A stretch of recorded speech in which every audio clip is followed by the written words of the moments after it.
Ajnanatimirandasya Jnananjana Shalakaya Chakshurmilitam Jena Tasmai Shri Gurave Namaha. Guruve Gaurachandraya Radhikaya Tadalaye Krishnaya Krishna Bhaktaya Tad Bhaktaya Namo Namaha.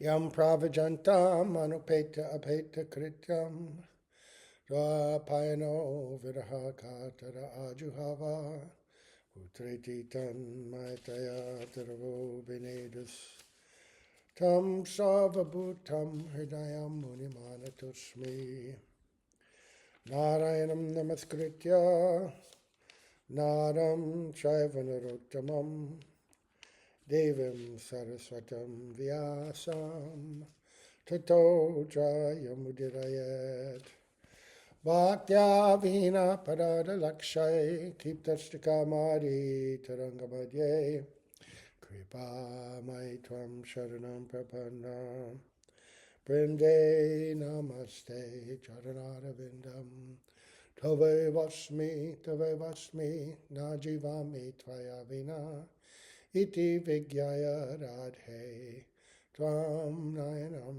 Charanandike Vancha Kalpatarubhascha Kripa Sindhu Bhyevacha Patitanam Pavanebhyo Vaishnavibhyo Namo Namaha.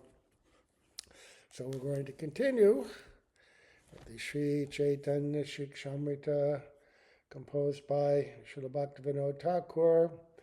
This edition translated from the Hindi translation from Bengali to Hindi by Srimad Bhaktivedanta Narayana Goswami Maharaj, and then translated into English by a team of devotees overseen by Srimad B.V. Madhusudan Maharaj, work done by Srimad B.V. Damodar Maharaj at the Krishna Balaram Mandir in Vrindavan, Sevakunj Gully. Yes. So, yesterday the last thing we read, and we offer our most humble obeisance unto the lotus feet of our beloved Gurus, unto Shri Nitya Leela Pavishta Om Vishnupada Tarasat Sri Srimad Bhaktivedanta Swami Maharaj Srila Prabhupada and Shri Guru Pada Padma Nitya Leela Pavishta Om Vishnupad Asto Tarasat Sri Srimad Bhaktivedanta Narayan Goswami Maharaj, unto our exalted Rupanuga Guru Varga, and to all the assembled Vaishnavas and Vaishnavis. Okay. So, yesterday we began the seventh stream of this seventh chapter, seventh rainfall, discussing, after having heard about Shantaras, Dasyaras, Sakyaras, Vatsalyaras, we came to Madura Rasa, right? The sweet, loving relationship between Krishna and his dear Brajadevis. And mostly what we were hearing was some selections that Srila Bhaktivinoda Thakur had taken from his own Jaiva Dharma, chapter 31, where this subject matter is discussed. And we mentioned yesterday, it's interesting that Jaiva Dharma was not actually published for 6 or 7 years after Chaitanya Shikshamrita. And the subject matter is very similar, but the approach to delivering it is very different. This is a philosophical treatise presented step by step. And Jaiva Dharma is also a philosophical treatise, but it's done in the form of stories, narrations of the journey of different persons of different eligibility. And the last sections, the second 2/3, are all about Brajanath and Bijay Kumar and their respective journeys, ultimately ending up in Jagannath Puri under the guidance of Gopal Guru Goswami, great historical acharya in our line from Vikeshwara Pandit. And so yesterday, mostly what we're hearing was the clear difference between the spiritual rasa, spiritual activities, spiritual emotions and moods, and those of the material. The material, that which we see and do in this world, is a perverted reflection of the emotions and experiences of the spiritual world, and actually have no real connection. There's an external similarity in appearance between loving affairs in this world and loving affairs in the spiritual world, but the inner moods of the heart are completely different, absolutely completely different. Whereas in this world, everything is self-centered.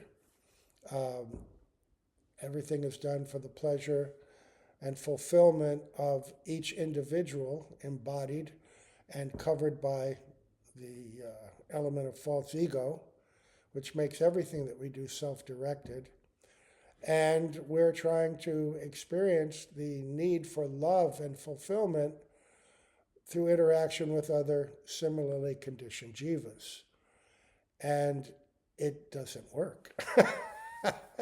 It does not work. Anyway, there was a whole discussion on that. So the last thing we read, Vijay Kumar was asking Gopal Guru, he said, Prabhu, I wish to hear the elaborate and full explanation of the philosophy and principles of the confidential Madura Rasa, please be merciful. Then Bhaktivinoda Thakur interjects a short paragraph, and then we're going to go back into that same discussion, an answer to this question. So Bhaktivinoda Thakur interjects, he says, O devotee readers, please understand the transcendental beauty of Madura Rasa as the knower of truths, Vijay Kumar did, and may deep faith in this awaken within you. To the degree that you cultivate a following of the pastimes of Braj, then to that same degree, direct realization of your own transcendental moods will awaken within you. Very powerful, important sentence. To the degree that you cultivate a following of the pastimes of Braj, then to that same degree, direct realization of your own transcendental moods will awaken within you. So that means many things. The degree to which you cultivate means in which way you cultivate, which pastimes are you most attracted to, right? As we develop in bhakti and as we mature at the stage of asakti and begin to enter bhav bhakti, a very specific mood will awaken within us towards a particular kind of rasa with Krishna, particular kind of interactions in perhaps a mood of dasya or sakya or vatsalya or madura, and a very specific attachment towards particular associates of Krishna and particular services. This is described in the Jaiva Dharma. That was the experience of both Brajanath and Vijay Kumar. And the idea of deep faith, to the degree that you cultivate a following of the pastimes, how much are we engaged in it? This hearing of this Srimad Bhagavatam, this 10th canto, and the supportive writings of the Goswamis, books like Ananda Vrindavan Champu, Gopal Champu, right? And also, not to neglect the pastimes of Sri Chaitanya Mahaprabhu, who, through his own moods and devotional expressions and those of his devotees and their teachings, this understanding comes. And ultimately, by the mercy and favor of our Guru, who is the direct representative sent from that realm to instruct us. And so the degree of cultivation means what kind of service? We heard that earlier. Sambram Seva or Vishrambham Seva. Vishrambhana Seva is that very intimate, deep connection with Sri Guru. where, just like in Braj, the walls of Aishwarya that separate the devotee from Sri Krishna in an intimate way, they're not there.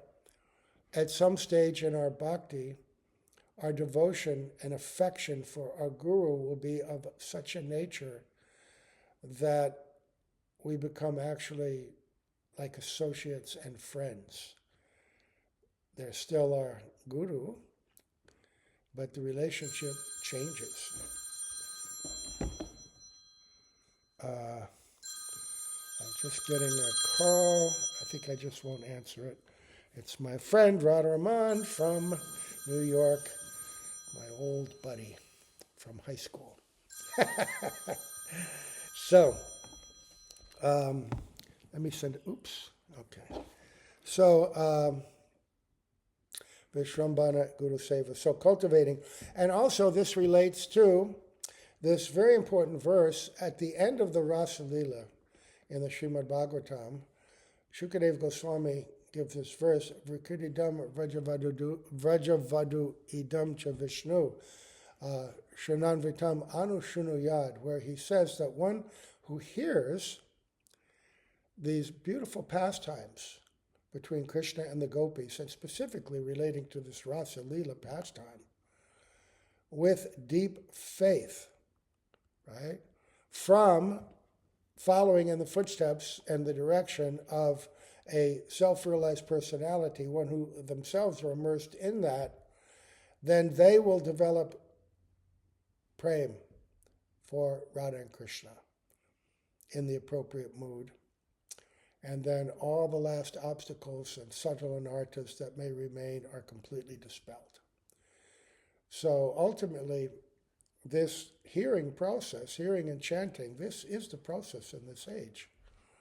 So it's not something to neglect or wait until you've become free from all anarthas. You only become free from anarthas by this process of hearing and chanting. This goes all the way back to the second chapter of the first canto. The sages are asking Sutta Goswami, what is the process in the age of Kali? What do we do? Right? There's so many instructions in the scripture. What's the highest dharma? What's the highest practice? Right? And he gives the highest dharma, Savai Pung Sang Paro Dharmo, Jato Bhaktir Hokaje, Ohai Tukki Pratyataye Atma Suprasiditi, Bhakti, without cessation, without personal motive, to Adhokshaja, that beloved transcendental personality, God beyond all material sense perception, right? And service to great devotees, right?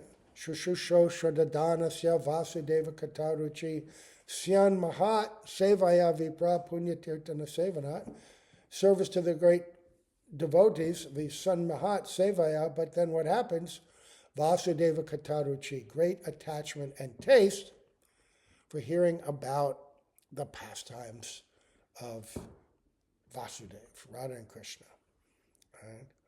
And then the next verses develop all that. He discards varnashram and worldly duties unless they're awakening attachment to the Supreme Lord and to hearing his activities, shrama eva hi kevalam, useless waste of time. And then the key verses, Shrinvatam Sva Katak Krishna Punya Shravana Kirtana. This is, the best punya, the best activity, hearing about Krishna's activities. Hridyanta, within the heart, Stohya Badarani Vidinoti Sahartsatam. The anarthas, the obstacles, will begin to disappear by this process, right? And then Nasta Prayesa Bhadreshu Nityam Bhagavata Sevaya, constant service to pure devotees and hearing from the Srimad Bhagavatam by those two sources, then one becomes fixed in this experience, in this bhakti. Your faith, your determination, your realization empowers you at this point. Again, through that process of hearing. And hearing what? Not just philosophical deliberations, but hearing the pastimes of Braj. To the degree that you cultivate a following of the pastimes of Braj, then to that same degree, direct realization of your own transcendental moods will awaken within you. So now he goes back to the discussion between Vijay Kumar and Gopal Guru Goswami. And here he's going to answer this question. What question? I wish to hear the elaborate and full explanation of the philosophy and principles of the confidential Madura Rasa. Please be merciful. Bhaktivinoda Thakur gave this to the world in the form of these two books, and other books too, Prem Pradeep, other Bhakti Tattva Vivek, so many books he wrote, to pull us to this. Bhajan Rahasya. But he also said, Krishna Samhita, that this teaching is meant for those who are inclined towards Raganuga Bhakti, who want to come to Raganuga Bhakti. Right? It doesn't mean that we're there yet, but if we have the desire, the greed to come there, then that becomes the first stage in qualification.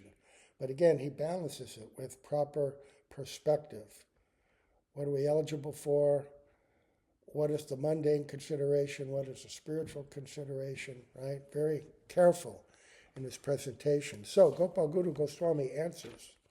He says, listen, Vijay, Krishna is the Vishaya Alambana of Madura Rasa. It means he's the object of the love, the foundation and support for those who have that mood in their heart. Right? His dearly beloved gopis are the Ashraya Alambana of this Rasa. He is always possessed of the following qualities. He possesses a complexion that is the hue of a monsoon cloud. He is charming and sweet, and he has all auspicious bodily characteristics. He is strong, budding youth, and an eloquent and endearing speaker. He is intelligent, splendid, sober, skillful, clever, happy, grateful, sincere, and he is controlled by love. That's the secret. He is controlled by love.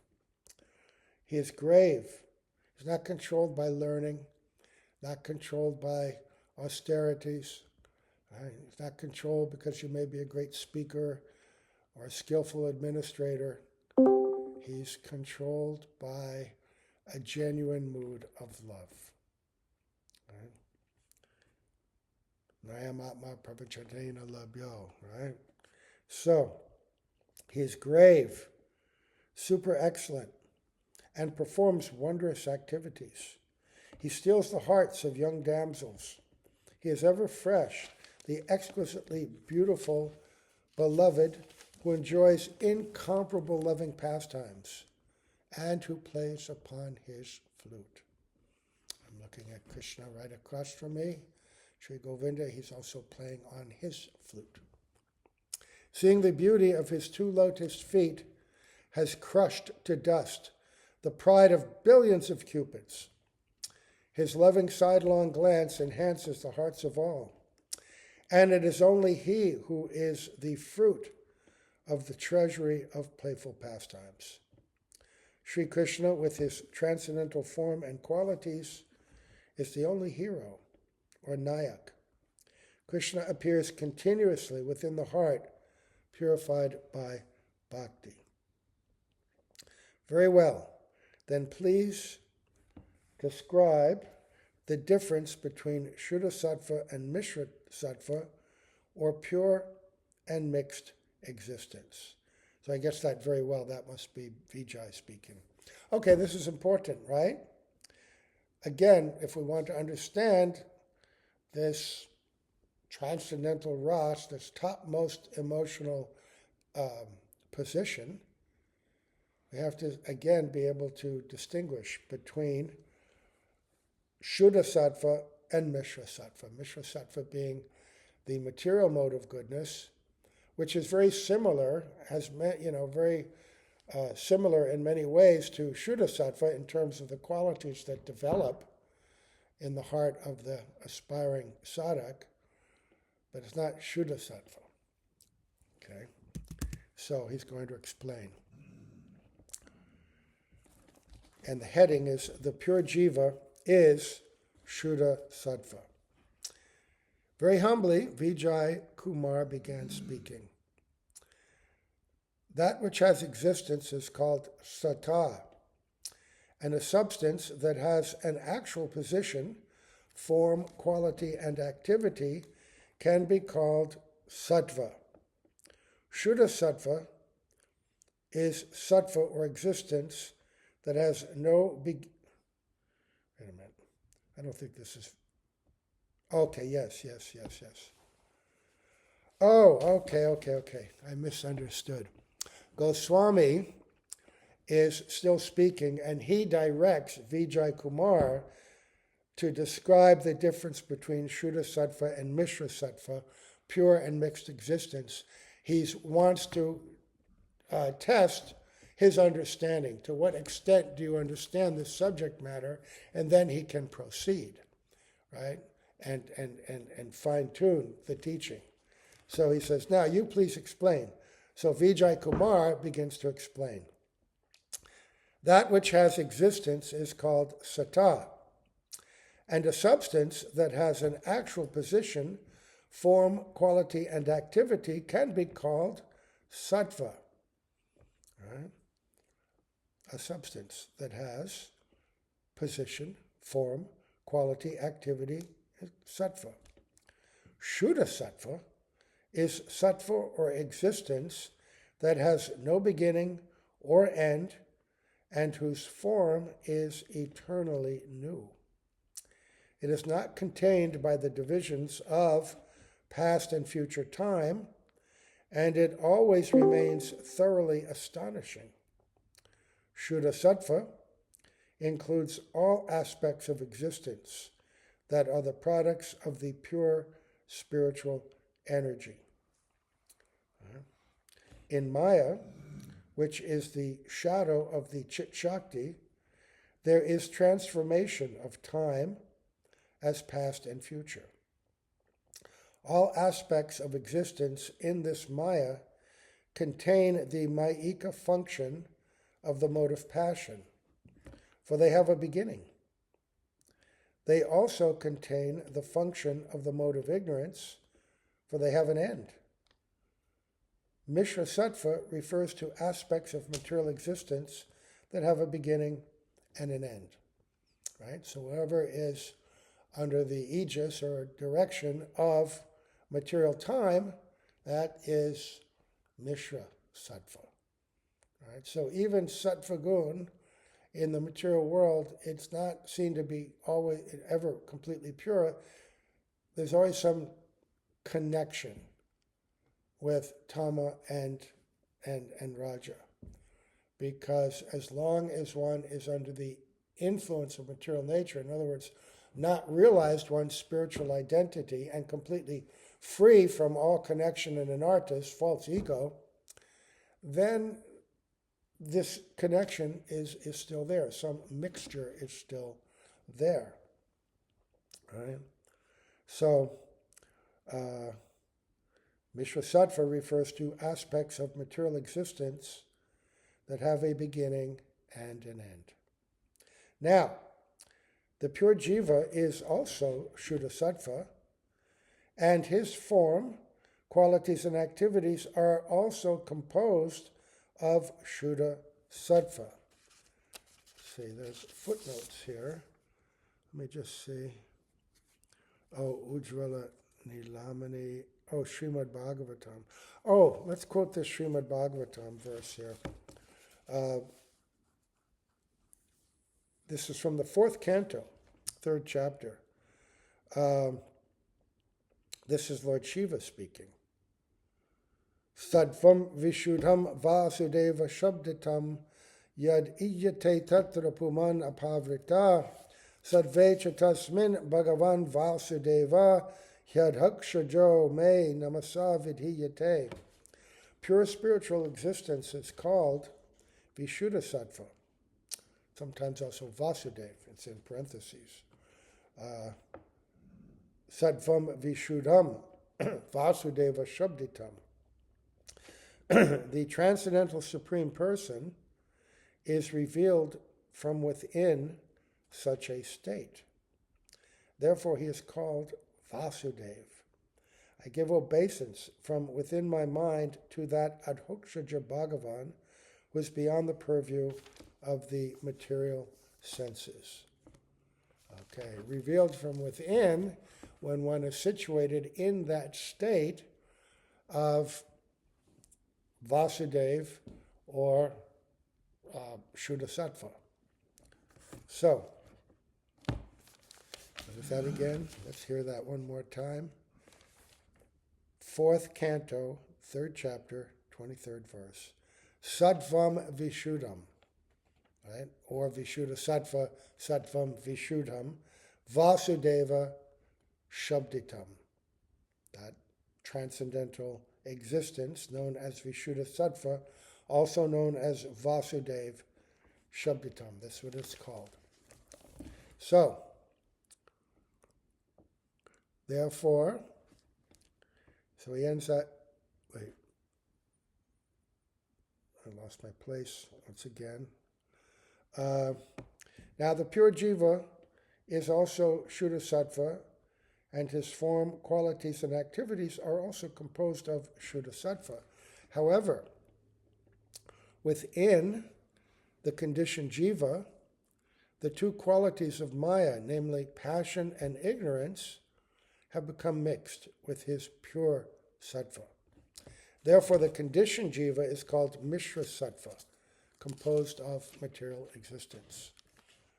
And now Gopal Guru says, Vijay, you have presented an extremely subtle Siddhanta. Now tell me, how is the heart of the jiva illuminated by Shuddha Sattva?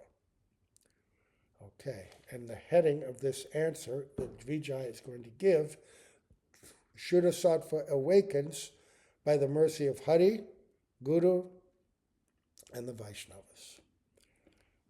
So Vijay says, O Master, the Shuddha Sattva, pure existence, form of the jiva, does not manifest clearly as long as he remains conditioned in the material world.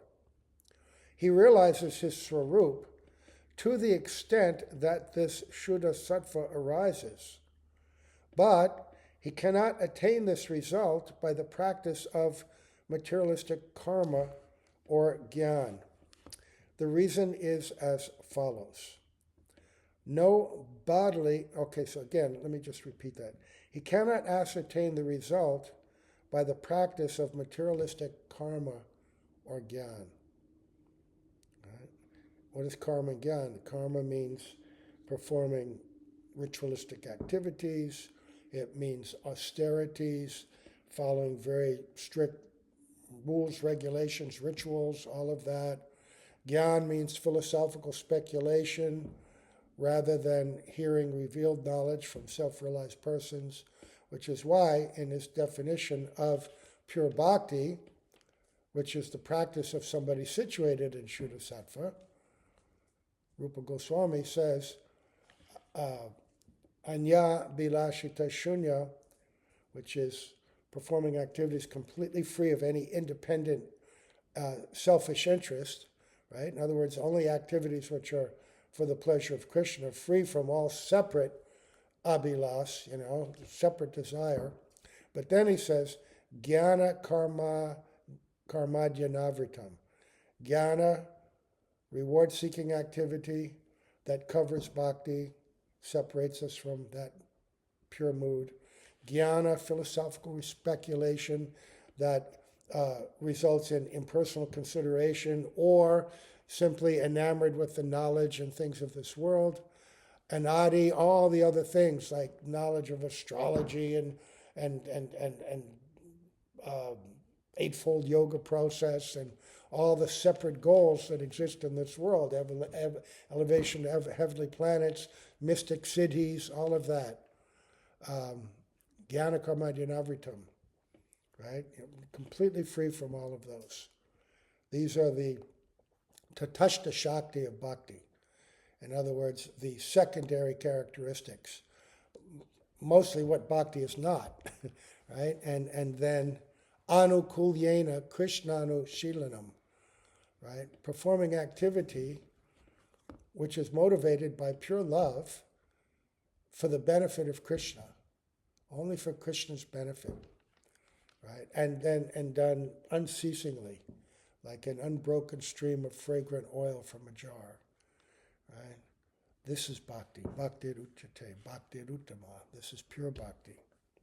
So, he says, the Shuddha Sattva, pure existence, form of the jiva does not manifest clearly as long as he remains conditioned in the material world.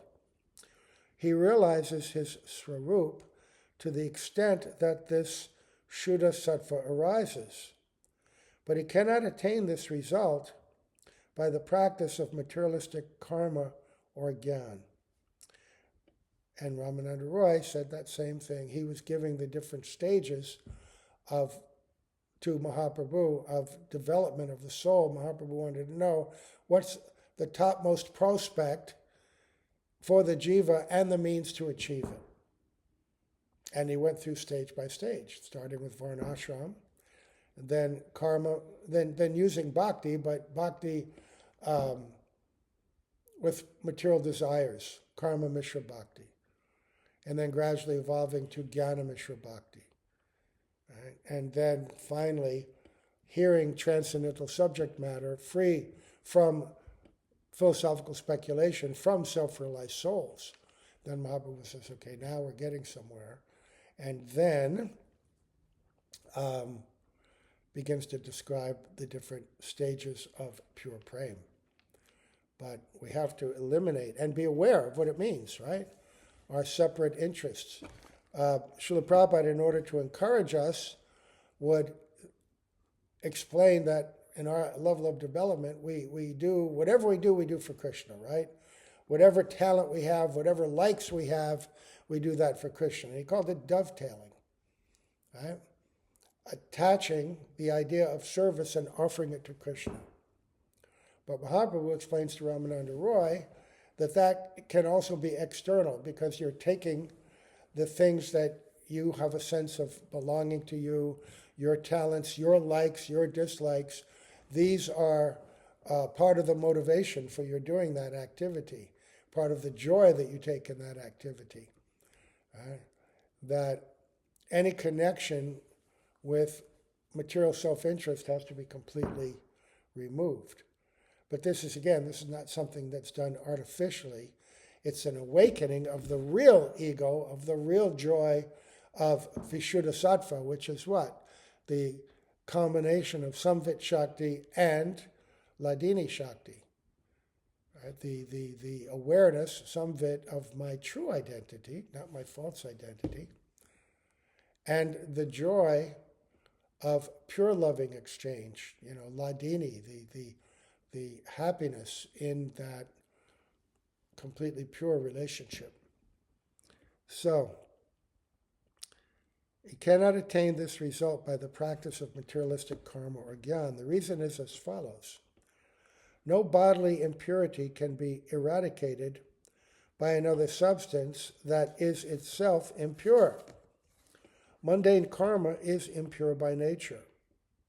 So how can it remove the contamination of illusory impurity affecting the jiva? As for jnana, impersonalistic or monistic, it is like fire, for it burns the impurity and at the same time it obliterates the fundamental sattva, the existence of the soul along with it. Because if you are pursuing that idea of impersonalism, you're giving up your identity, your individualism, your opportunity for loving relationship. So jnana will burn the things that tie you to this material world, the attachments, the karma, etc. But it also, because devotional sentiments have not awakened, it burns up the opportunity to develop that mood. That's not part of your goal in Gyan. It's only when that Jnani comes into connection with the pure Vaishnava. And we have the examples of Sarvabhauma, Bhattacharya, Mahaprabhu. So many of the associates of the people that Mahaprabhu came into connection with, right? Even the Bhagavatam, Shukadev Goswami took on that role of the impersonalist. But by the grace of his father, Vedavyas, and hearing the transcendental sound vibration of Srimad Bhagavatam, he became awakened and connected for Kumaras. Same thing. So Vijay goes on, how can this give rise to the happiness that comes from purity?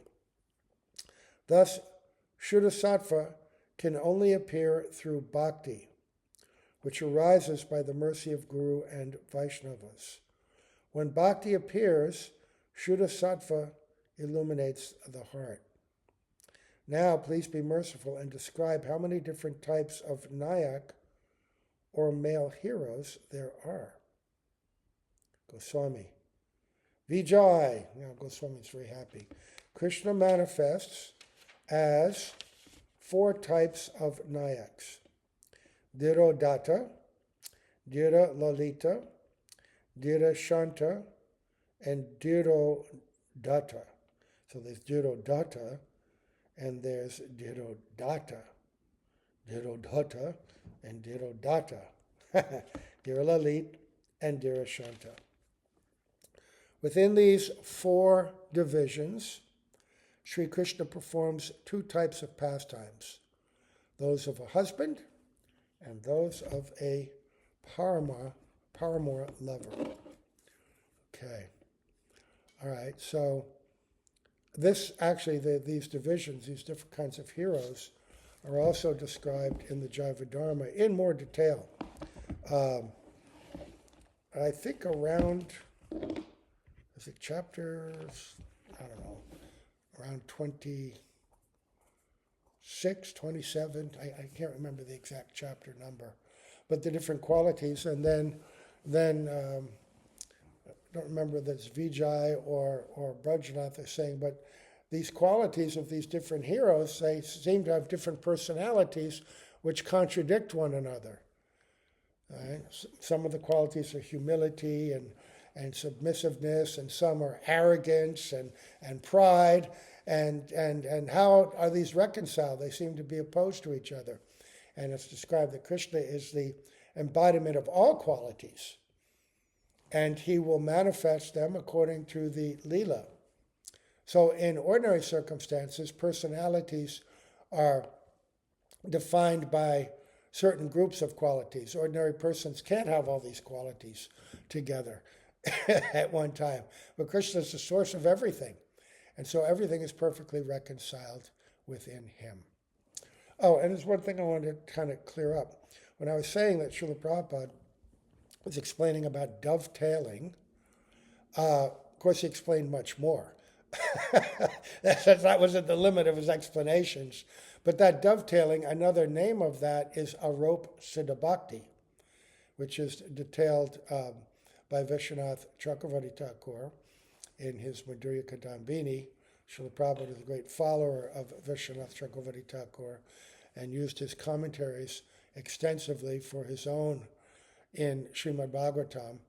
But it means that until we're completely pure, we practice by whatever it is that we like or want to do, we practice by doing it for Krishna. Right?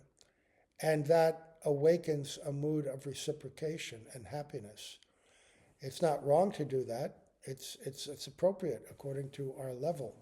Ultimately, however, we come to a stage where the motivation becomes completely selfless. And we become aligned. See, Radhika is the Shakti of Sri Krishna, and in the Jaiva Dharma, after describing Krishna and his desires, because Krishna has 2 very prominent qualities. He has independent will, and he has independent desire. Icha Shakti and Swatantra. Swatantra Tata. And Radhika, then it's asked, well, what is Radhika's desire? And Radhika's desire is to fulfill Krishna's desire. Right? And some people who have lesser developed conceptions think that this is somehow or other a minimized position. Because in this material world, which is reflection, service to a master is a subordinate position, or a lesser position, less desired position. Everybody in this world wants to be the master, right? Nobody wants to be the servant. Right? Although we're all servants at every step, we're serving in the material energy, the needs of the body, the needs of our relationships, our, everything. But Radhika has that mood because Radha and Krishna are one. Srimati Radhika in the Prem Samput, written by Vishwanath Chakravarti Thakur, when she's being questioned by Sri Krishna, who's disguised a heavenly damsel, and wants to know the secrets of her love and draw them out and hear them from her own mouth, disguised as this damsel, he is somewhat critical of Krishna. He's glorifying Radhika for her pure love, but she's saying that Krishna somehow or other is not reciprocating, taking advantage of you, right? And he's with so many others, not just you. So how can you give your love reposed in him? But in that, Radhika has the opportunity to explain the nature of her love and the nature of Krishna's love for her. And he says, in order to understand our love, you have to understand that we are like one soul. We're like a lotus with a single stem that divides into two flowers, one blue and one golden. Right? And we are separate, but we're also one. I know fully the heart, desire, everything about Krishna at every moment, whether he's with me or whether he's separate. I know him completely at every moment. We're never separated in that way. And Krishna, he knows me fully. And when you study the relationships between them, you see that just as Radhika is making every effort to make Krishna happy, Krishna is making every effort to make Radhika happy. Because this is their very nature. Everything about them is the exchange of the highest and the purest love. Srila Gurudev used to say, when he would travel and preach, especially in the early days, he had this aphorism, this mantra. God is love, and love is God. If you only knew that, if we only knew that, we'd know everything. Right? So there's no higher and lower here. No greater and lesser. No exploitation. Everything is done for the purpose of pure love. And even the idea of Krishna dividing his love to others. Who are these others? All the other gopis. All the other inhabitants of Vrindavan. Vrindavan Dham itself. It's all an expression of Swarup Shakti, of Radhika herself. It's all created by Radhika, by her energy, to create a pastime place for the exchange of love in infinite variety. Right? For love to be tasted completely, there has to be complete variety. Right? And so Krishna is the central hero for all of this, but he's giving pleasure. He's not the only one experiencing pleasure, but every one of his devotees is also experiencing the highest pleasure, which makes them completely satisfied as well. So Radhika is never dissatisfied. The only appearance of dissatisfaction is that somehow or other she's not with Krishna or she can't please Krishna because of some circumstance. Right? So this conversation between Vijay Kumar and Gopakumar is going to explain, to the extent that we're being allowed into this topic, the nature of that love. And by hearing this, it will inform and educate us so that when we're hearing these pastimes, so much more depth is there for us, right? Appreciating the pastimes at a completely different level, and which will create a desire to be a participant, right? A desire to be free from the chains of false ego, from the chains of anyabhilash, separate desire, the chains of anartas, right? Anarta, nivriti, we want the nivriti, we want to destroy all these things.